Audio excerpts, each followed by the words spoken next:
Kenapa mobil bisa bergerak? Karena rodanya berputar. Kenapa rodanya berputar? Karena digerakkan oleh mesin. Hari ini kita akan bahas dasar cara kerja mesin. Cara kerja mesin mobil yang kita bahas di sini sifatnya mendasar. Jadi mungkin orang awam pun bisa memahami dengan mudah. Untuk memahami cara kerja mesin mobil, ada 4 kata yang perlu kita ingat. Yang pertama combustion, kedua piston, ketiga crankshaft, dan yang keempat flywheel. Jadi awalnya terjadi combustion atau pembakaran atau ledakan. Combustion ini akan memberikan tekanan di ruang bakar dan silinder sehingga piston bergerak. Gerakan piston ini akan membuat crankshaft berputar karena piston nempel ke crankshaft. Piston itu berhubungan dengan crankshaft.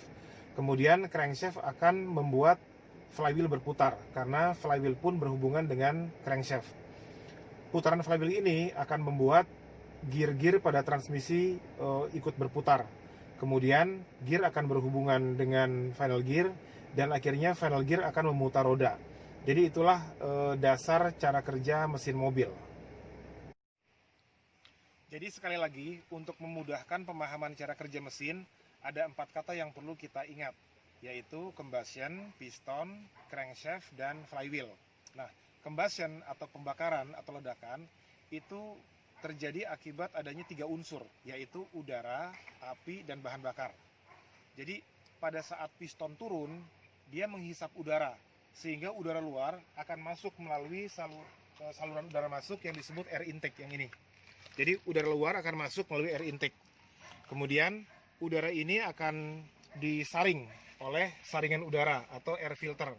Nah, sesudah disaring, udara ini akan masuk ke saluran-saluran udara yang disebut intake manifold, yang akhirnya akan menuju ruang bakar. Jadi di mesin ini disebut mesin 4 silinder segaris, karena ada 4 silinder yang di dalamnya ada piston, dan mereka dalam satu garis, atau bahasa Inggrisnya inline 4 cylinder. Udara yang masuk melalui intake manifold ini akan masuk ke ruang bakar yang terletak di atas silinder-silinder tersebut. Nah, udara masuk ke ruang bakar melalui katup, atau dalam bahasa Inggris disebut valve. Setiap silinder punya 4 katup. Jadi ada 4 silinder, artinya ada 16 katup. Oleh karena itu, mesin ini disebut mesin 4 silinder segaris atau inline 4 cylinder dan 16 katup, 16 valves. Sekarang kita akan bahas mengenai bahan bakar. Jadi setiap mobil pasti punya tangki bahan bakar. Nah, di tangki bahan bakar itu ada pompa bahan bakar atau fuel pump yang akan memompa bahan bakar dari tangki menuju ruang bakar di blok mesin ini. Nah, kemudian bahan bakar itu akan disaring oleh fuel filter atau saringan bahan bakar. Kemudian dia akan menuju injektor. Jadi di setiap bagian atas piston ini, yang dimana ada ruang bakar atau combustion chamber, itu ada injektor. Dia akan menyemprotkan bensin yang dipompa dari tangki bensin tadi atau bahan bakar tadi. Nah, kemudian udara yang masuk akan bertemu dengan bahan bakar di ruang bakar ini. Jadi itu adalah masuknya udara dengan bahan bakar. Kemudian yang ketiga adalah mengenai api. Api itu asalnya dari busi. Jadi di setiap ruang bakar yang ada di atas piston ini, itu ada katup untuk udara masuk, kemudian ada injektor untuk menyemprotkan bahan bakar, dan ada busi untuk memercikan api. Nah, busi ini bisa memercikan api karena mobil ini punya baterai atau kita sebut aki sehari-hari. Nah, listrik dari baterai ini akan terhubung kepada koil, kemudian koil ini akan menentukan besaran api yang dipercikan oleh busi yang terletak di setiap combustion chamber. Jadi di combustion chamber ini akan ada udara, api, dan bahan bakar, sehingga terjadi ledakan. Ledakan itulah yang akhirnya menggerakkan piston untuk bergerak. Kemudian piston akan menggerakkan crankshaft, akan memutar crankshaft. Posisi crankshaft ada di bagian bawah mesin sana. Kemudian crankshaft akan berhubungan dengan gigi transmisi di sini, di bagian bawah. Kemudian baru transmisi akan berhubungan dengan final gear dan akhirnya roda berputar.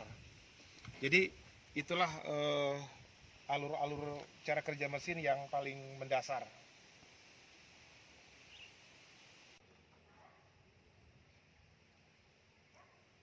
Nah, sekarang kita akan bahas crankshaft. Jadi, crankshaft ini berputar karena ada gerakan piston. Di bagian ujung sebelah sana, di satu ujungnya crankshaft, itu ada flywheel yang berputar. Putarannya berhubungan dengan gigi transmisi. Tapi di sisi lain, ujungnya crankshaft itu adalah puli. Puli itu yang bentuknya seperti putaran ini ya. Ada tali kipasnya juga. Nah, puli ini akan memutar beberapa komponen mesin. Yang pertama, dia akan memutar camshaft. Camshaft itu terletak di bagian atas dari silinder. Nah, puli tadi akan memutar camshaft sehingga camshaft berputar. Putaran camshaft ini akan membuka katup-katup pada silinder sehingga katup itu bergerak naik turun. Pada saat katup membuka, udara akan masuk. Kemudian pada saat katup lain membuka, asap akan keluar. Jadi puli itu akan memutar camshaft. Karena mesin ini punya dua camshaft, satu camshaft untuk menggerakkan katup udara masuk dan satu camshaft lagi untuk menggerakkan katup udara keluar, maka mesin ini disebut DOHC atau Double Overhead Camshaft. Kalau dia hanya punya satu camshaft, maka disebut SOHC, Single Overhead Camshaft. Nah, puli selain dia memutar camshaft, dia juga memutar komponen yang disebut alternator, yang ini. Nah, alternator ini bertujuan untuk mengisi baterai atau mengisi aki.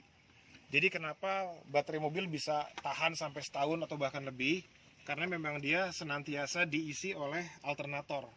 Alternator ini adalah pembangkit listriknya mobil, yang pada saat kita starter dia selalu berfungsi, karena dia diputar oleh puli. Kemudian selain alternator, puli ini juga menggerakkan atau membantu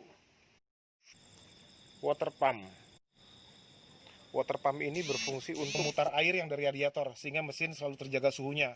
Kemudian selain fuel pump juga kompresor AC. Dan yang terakhir adalah power steering pump. Jadi kalau mobilnya masih menggunakan power steering hidrolik, maka mobil itu power steeringnya akan diputar juga oleh puli ini. Tapi sebagian mobil, terutama yang mesinnya kecil, itu menggunakan EPS atau Electronic Power Steering. Jadi power steeringnya itu dibantu secara elektronik untuk meringankan kerja mesin. Oke, jadi itu adalah gerakan crankshaft yang selain dia memutar flywheel, dia pun memutar komponen-komponen lain yang ada di mobil. Jadi summary-nya adalah terjadi combustion yang terjadi karena tiga unsur tadi, yaitu udara, api, dan bahan bakar. Kemudian combustion ini akan menyebabkan piston bergerak, kemudian piston akan menyebabkan crankshaft berputar, dan akhirnya crankshaft akan menyebabkan flywheel juga berputar. Tapi crankshaft, selain dia menggerakkan flywheel atau memutar flywheel, dia juga menggerakkan komponen-komponen lain di mesin yang tadi telah saya sebutkan. Nah, jadi urutannya adalah combustion, piston, crankshaft, dan flywheel. Nah, ini terjadi pada saat mesin sudah bekerja. Pertanyaannya adalah, untuk memulai mesin ini bekerja, prosesnya seperti apa? Jadi untuk membuat mesin ini bekerja, prosesnya dibalik. Yang pertama adalah flywheel berputar, sehingga crankshaft berputar. Karena crankshaft berputar, maka piston akan bergerak. Nah, karena piston akan bergerak, maka terpancinglah combustion untuk memancing. Jadi piston bergerak untuk memancing pembakaran atau ledakan atau combustion tadi. Nah, jadi supaya mesin bisa di starter, flywheel-nya itu harus diputar. Kalau zaman dulu, cara memutar flywheel adalah dengan menggunakan engkol. Itu pada mesin mobil zaman dulu. Kemudian bisa juga kalau mesinnya manual, kita masukin gigi 2 supaya agak ringan. Kemudian mobil kita dorong. Karena mobil kita dorong, rodanya akan berputar. Sehingga nanti akhirnya final gear-nya berputar, gigi transmisi berputar, flywheel berputar. Sehingga pada akhirnya terjadi pembakaran. Nah, cara yang ketiga adalah di flywheel itu dipasang dinamo starter.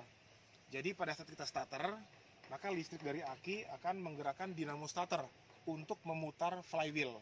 Sehingga flywheel berputar, crankshaft berputar, piston bergerak, dan akhirnya terjadi pembakaran. Dan akhirnya mesin bekerja. Jadi itulah cara kerja mesin secara mendasar dan secara singkat. Semoga bermanfaat. Terima kasih.